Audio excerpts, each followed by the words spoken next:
Religion offers comfort and a sense of belonging too. But is it truth or just a way to keep our doubts from coming through? Truth can be found in holy books or words from those who preach. But to find the deepest truth, we must go beyond their reach. For sacred text and sermons grant are crafted by the human hand. And though they may contain some light, they are filtered through the human sight to find a truth that sets you free. A truth that is felt, not learned or seen, in the quest to find what's real. The truth alone can only heal. God has no religion. It's a quote from Mahatma Gandhi.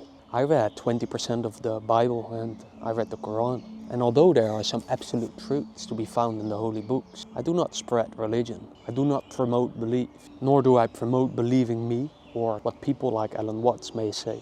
Because beliefs will always remain beliefs. They create the illusion of truth. And I do not wish to live in illusions any longer. I've done that for way too long. And if you're new here, the best way to describe what I do is basically, well, one part of it is unpacking, discovering these illusions that I've lived in for so long. By the way, I'm Jordan, 23 years old, started making videos on YouTube in 2012 and did over $4 million in revenue, hired over 50 people, only to realize that these things don't matter. What really matters to me is finding out the truths about my own life's problems, questions, existence here on earth. But when I share them, never believe them. Faith is above all an act of trust in the unknown. That's a quote from Alan Watts. And religion has nothing to do with God to the majority of believers. And this is true, but only if you're able to see it, if you're able to look at yourself honestly. I'm not saying you specifically, but if most people, most believers were able to do that, to be self-honest and look why they believe. To most of them, it has nothing to do with God, but everything to do with themselves. Well, I mean, look at their prayers. Look at the prayers of almost everyone. Very self-centered, isn't it? And I'm not saying this is bad. I'm just stating the truth here, which is very easily confused. To the vast majority of people, their religion has everything to do with decades of conditioning. After all, most people will believe, grew up in religion, right? Not everyone, but most people. And they have been conditioned their whole life with anything that has to do with their religion. Again, this is not bad. And of course, another big thing is the feelings they get from being religious. The feeling of comfort, security. And I'm not saying these feelings are not true, because how can your feelings be untrue? You feel them after all. What I am saying is that they are an illusion. And right now I assume religious people are watching and they're very cautious to what they hear, which is good.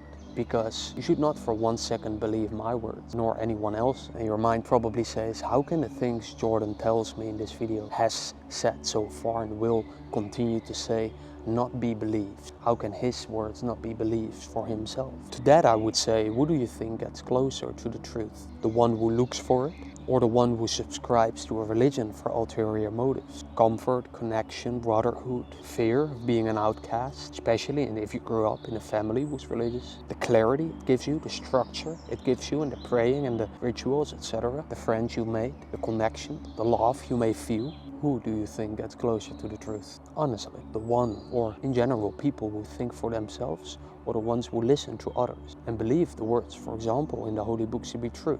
Or better said, unconsciously try to find facts, reasons for them to be true, to feel true. You see what I mean here? This is something that I've done a lot, and it's very easy. You can be very tricked by your own mind. And if you wish to continue to watch, please do so with a closed heart. Watch with cautious eyes and listen with cautious ears. Question the words as you hear them, because this is what I wish I would have done earlier. This is what moves you away from the land of belief into the land of truth. So what is the truth about religions? By the way, I do not make any difference between religions. I talk about the concept of religion that you see in the majority of society, at least the one that I've seen. Regardless of country or culture. I talk about 99% of religious people. If your mind is telling you right now, well, I'm one of those that is not the one he describes, then, well, you may be. I don't say you aren't, but it's very unlikely because not a lot of people watch my videos yet. So what is the truth about religions? Religion teach you to believe, and it is beliefs that are never the truth. Now, what is the truth, you may ask? Well, I can't tell you. You feel it when you hear it. Reminds me of a quote from Jiddu Krishnamurti. It is truth that liberates, not your efforts to be free. And religion is a set of beliefs, rituals, practices, the worship of a higher power or supernatural being. And if you are religious, you may ask yourself, why am I religious? I can't answer that for someone, so I want to explore the question, why are most people religious? Is it because religion provides them a sense of identity, connection, or community they long for?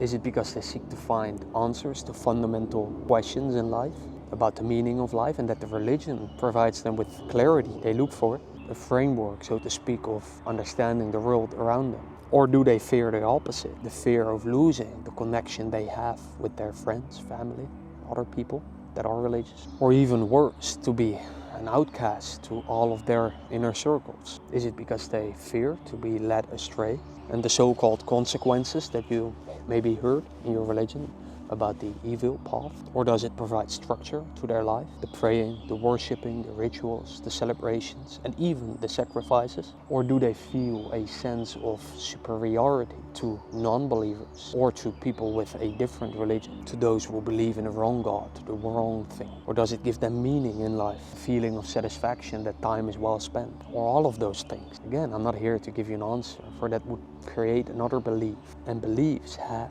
serious consequences. Brings me to a quote from Jiddu Krishnamurti: the ability to observe without evaluating is the highest form of intelligence. So if I believe that someone who came here in this forest told me that they came in this forest before and gave me a map and told me you should go there, and I follow the route, but in the end the person has never walked this forest, then I would find myself lost after all, right? This is just a very tiny example of why you shouldn't believe anything that anyone else tells you, because you could end up lost. And could it be that most people don't even know where they want to go in life, and therefore find clarity in the prescribed destiny of many religions? You may ask this for yourself if you are religious, but I want to talk more about beliefs. What are beliefs? Aren't beliefs just thoughts reinforced by repeated thinking that they have no truth to them, but have been repeated and again until they feel true?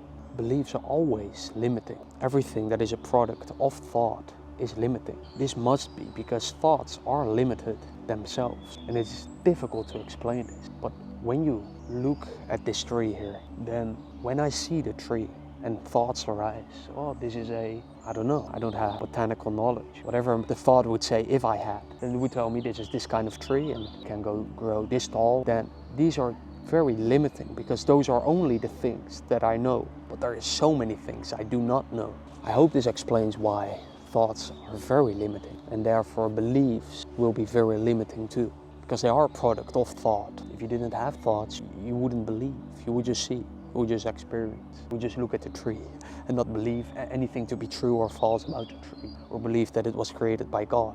This is all created by thought. I hope you can see that. So it's not about better beliefs or positive beliefs or not believing wrong things, or to improve yourself, have positive beliefs about yourself so that you may become successful. And I don't say these things don't work, but if they do, they only work temporarily. Why is this so? You may say, well, it helped me when I started to think positively about myself. I reached more success, I became stronger, I was more motivated, so I went to the gym more often, I became healthier. These are true, right? So why would I stop if they help me? To that I would say, don't stop. I'm not saying you should do anything or shouldn't do anything, that you shouldn't believe, that you should believe. I'm simply trying to find the truth about my own thoughts. And the serious person recognizes truth when he hears it. The serious person feels it and can't ignore it. This person doesn't need to be convinced. This person automatically filters out the absolute undeniable truth. He or she is allergic to people who try to preach or convince them of something. This is me. And this is the only person I wish to converse with. This is the only person who is serious in a world full of clowns. And I say that with all respect. But it is that 99% of the successful people are not serious. Whether they are famous athletes, top founders, or wealthy artists. Very, very, very few people are serious. And this is only sad to the person who thinks he or she needs other people. But realize this for what it is. This is hope, my friend. Hope is a prison, invisible to the hoper. And all these successful people, they're all controlled by their thoughts. Most of them. Some maybe less than others. Anyone hears this inner voice all day, isn't it? They're all subject to societal standards or best practices. But the successful people sometimes find their own way, this is true. But they still feel stressed, they still feel anxious, they still feel fear. they still feel all of these bad emotions, all of these negative emotions. They never reach a state of fluent peace. And I'm not saying you should, but that is something I'm interested in, and that's naturally what I'm looking for and we'll be talking about. And could it be that also the successful people want this, that you also desire this, only if you could see clearly that this was the solution to all of your problems in life. So if you have become aware of the prison you live in, this prison of the mind, if you became aware of this problem, and I don't say problems, I say this one problem, and do not want to escape this prison, you do not want to solve this one problem, more so than anything else in your life, then stop watching here. That's not sarcastic, just unsubscribe also. Why is this so? Because you're basically wasting your time, right? Because you will be far better off reaching holy books or getting rich quick books or self-help videos, because those things can give you what you want. I can't. So to the serious person who is still here and may see, just start to see that solving this human mind may be the only problem there is. And if he is able to solve it, that he is able to solve all of his problems. To that person I'm talking. So if you feel like it, you may email me or, well, comment, but that's less private. I'm not sure if you want so. But yeah, you can always email me or DM me on socials. This is the person who's like me and thus only finds value in my writings, in my videos. So if you come this far, I assume you found value in my words, which implies you hold some seriousness inside of you, even though you may not see it yet. So what is the truth about beliefs? What are the consequences of subscribing to any beliefs, religious or not? The act of subscribing to beliefs means you are accepting them as truth without examining or questioning them, right? And this will limit your ability to find the truth. And is exactly the truth that will set you free, that will solve your problems. You see this? And as I like to say, the three most powerful words are, I don't know. And what if the truth is the thing you've been looking for your whole adult life? And with truth, I mean everything. The truth about your problems, the truth about your question, the truth about the things you don't even see are beliefs, but are actually beliefs and not true. What if it is this truth that you're looking for? And what if truth can't be explained through words, for it will be just a product of my mind and therefore always limiting? What if truth is felt? You may remove the what if in all of the things I just said. May you see through all of the questions I post in this video by questioning yourself. And if you want to know more of what I mean when I talk about the mind, you may watch this video next. And if you prefer to read my letters before I share them anywhere in a video format, you can always find them on my website, linked in the show notes below. Talk soon.